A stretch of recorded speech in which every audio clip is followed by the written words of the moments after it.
Hello students, welcome back to PSC for CBSE. And बच्चों, आज की वीडियो में हम बात करेंगे 10th सीबीएसई हिंदी का जो हमारा लेसन नंबर 3 है, जिसका नाम है लखनवी अंदाज। तो उसके मोस्ट इंपॉर्टेंट क्वेश्चन आंसर्स हम यहाँ पर डिस्कस करने वाले हैं, जो कि एग्जाम के पॉइंट ऑफ व्यू से काफ़ी इंपॉर्टेंट हैं। सो बिफोर द एग्जाम आप इन क्वेश्चन आंसर्स को ज़रूर प्रिपेयर कर लीजिए। तो चलिए वीडियो को शुरू कर लेते हैं। चैनल पर न्यू है तो सब्सक्राइब कर लें, बेल आइकन को प्रेस कर लें, सो दैट इसी तरीके की यूजफुल एंड इन्फॉर्मेटिव वीडियोज़ आप तक ईजिली पहुँचती रहे। एंड हाँ, वीडियो को लाइक और शेयर ज़रूर कर दें। तो देखिए, अगर मैं बात करूं लखनवी अंदाज इस चैप्टर की डिटेल एक्सप्लेनेशन की, तो ऑलरेडी मैं वो करवा चुकी हूं। लिंक आपको डिस्क्रिप्शन बॉक्स में मिल जाएगा, वहां से आप इस चैप्टर को समझ सकते हैं बहुत इजी तरीके से। एंड इससे प्रीवियस चैप्टर्स के लिंक भी डिस्क्रिप्शन बॉक्स में अवेलेबल हैं। फर्स्ट क्वेश्चन आपके सामने है, लेखक को नवाब साहब के किन हाव भावों से ये महसूस हुआ कि वो उनसे बातचीत करने के लिए बिल्कुल भी एक्साइटेड नहीं है।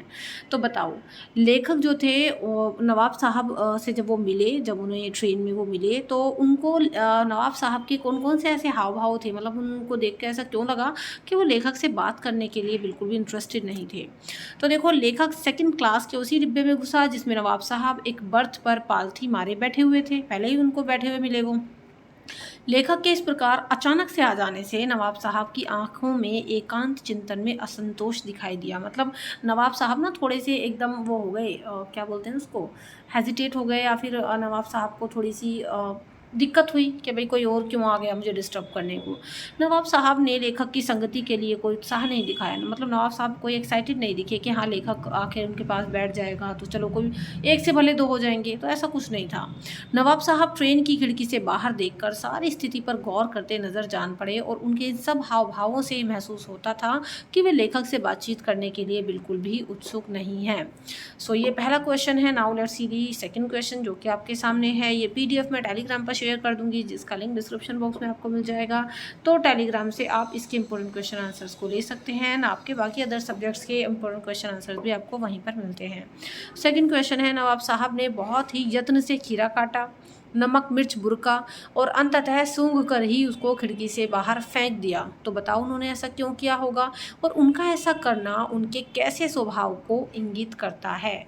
तो देखो, नवाबों के मन में अपनी नवाबी की धाक जमाने की बात रहती है, इसलिए वे सामान्य समाज के तरीकों को ठुकराते हैं और नए नए सूक्ष्म तरीके खोजते हैं। क्योंकि नवाब हैं तो भाई नवाबी जो धाक थी उनकी, नवाबी जो स्टाइल था वो तो वो दिखाते ही है ना, और जिससे उनकी अमीरी प्रकट हो वो ऐसे ऐसे कुछ ना कुछ कारनामे करते हैं। तो नवाब साहब अकेले में बैठे बैठे खीरे खाने की तैयारी कर रहे थे, लेकिन जैसे ही उन्होंने लेखक को सामने देखा तो उन्हें अपनी नवाबी दिखाने का मौका मिल गया।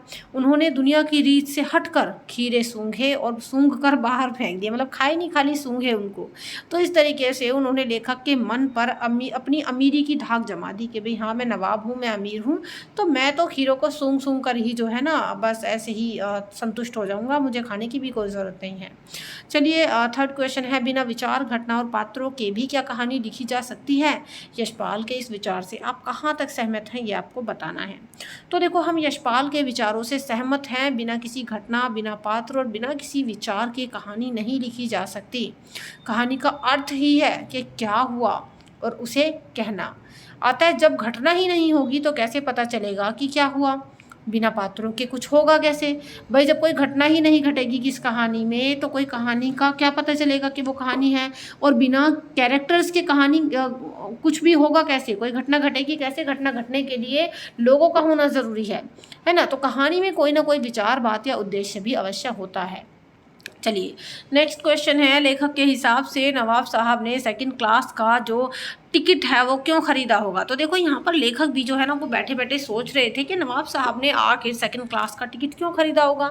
आंसर है कि नवाब साहब ने बिल्कुल अकेले यात्रा करने के लिए, है ना, नवाब साहब ने ये सोचा होगा कि मैं आराम से अकेले यात्रा करूँगा, और किफ़ायत करने के विचार से सेकंड क्लास का टिकट खरीदा होगा।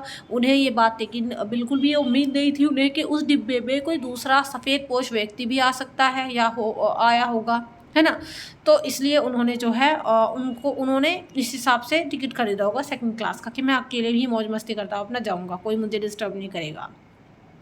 नेक्स्ट क्वेश्चन है, नवाब साहब ने खीरा खाने के लिए जो तैयारी की उसका उल्लेख लखनवी अंदाज पाठ के आधार पर करिए। मोस्ट इंपॉर्टेंट क्वेश्चन है कि बताओ जो नवाब साहब ने खीरा खाने की प्रिपरेशन की थी, है ना, कैसे खीरे को काटा, कैसे उसको छीला, कैसे उसकी फाँकें बनाई, नमक मिर्च बुर के, इसमें आपको ये सब बताना है।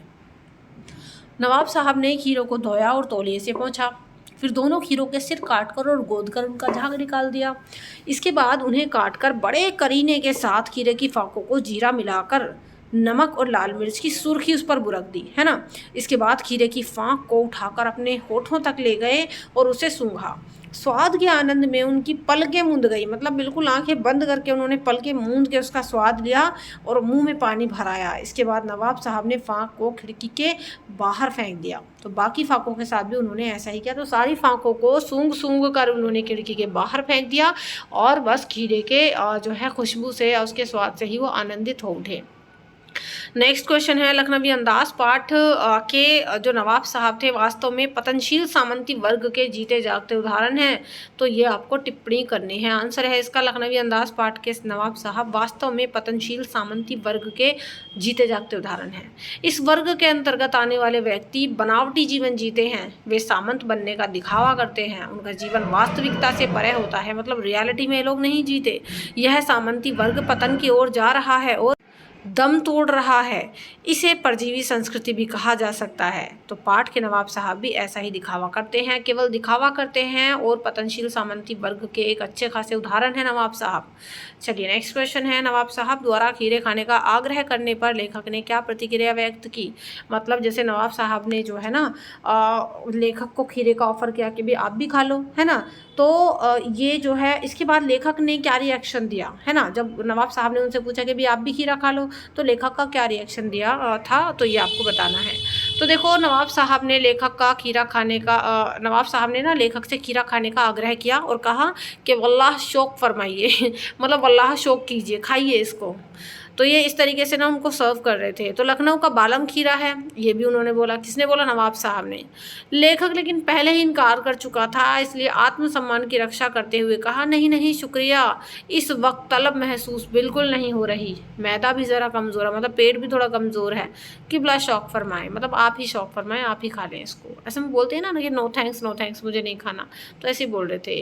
आंसर नेक्स्ट क्वेश्चन है, लेखक के मुँह में पानी आने पर भी खीरा खाने से उन्होंने इनकार क्यों कर दिया। मतलब देखो, खीरे इतने स्वादिष्ट दिख रहे थे कि लेखक के मुंह में भी पानी आ रहा था उनको देख करके, लेकिन फिर भी लेखक ने खीरा खाने से मना क्यों कर दिया। आंसर है, खीरे की फांकों को देखकर लेखक के मुंह में पानी आ रहा था, लेकिन नवाब साहब के कहने पर भी उसने इनकार इसलिए कर दिया क्योंकि वह पहले ही मना कर चुका था। तो उसने आत्मसम्मान की रक्षा की वजह से इनकार कर दिया। मतलब खीरा काटने से पहले भी लेखक ने पूछा था, तो पहले लेखक ने मना कर दिया। जब दोबारा पूछा तो दोबारा फिर सोचा कि अरे एक बार तो मना कर चुका हूँ, तो अब नहीं खा सकता दोबारा। तो इसके साथ साथ वह नवाब साहब के सामने छोटा भी नहीं यानी हीन भी नहीं बनना चाहता था, इसलिए लेखक ने दोबारा भी मना कर दिया। तो बच्चों, ये इस पार्ट के मोस्ट इंपॉर्टेंट क्वेश्चन आंसर्स हैं जो मैंने आपके साथ डिस्कस किए हैं। आई होप आपको सारे समझ में आ गए होंगे। वीडियो अच्छी लगे तो लाइक और शेयर ज़रूर कर देना, कंजूसी मत करना। चैनल को सब्सक्राइब कर लेना और डिस्क्रिप्शन बॉक्स में इसके प्रीवियस चैप्टर्स के लिंक हैं और साथ ही साथ इसकी डिटेल एक्सप्लेनेशन है, उसको देख लेना। तो लिंक डिस्क्रिप्शन बॉक्स में अवेलेबल है। बाकी किसी लेसन में कहीं कोई डाउट हो, कोई सजेशन हो, या फिर आप किसी सब्जेक्ट के इंपॉर्टेंट क्वेश्चन आंसर चाहते हो, एक्सप्लेनेशन चाहते हो, सो लेट मी नो इन दी कमेंट सेक्शन। तो चलिए, PDF मतलब आपको टेलीग्राम पे मैं शेयर कर दूँगी। आई थिंक मैं बात बोल चुकी हूँ, कोई नहीं। चलो, do like, share, comment and subscribe. See you in the next video. Till then keep studying, bye study. Thank you so much and good bye.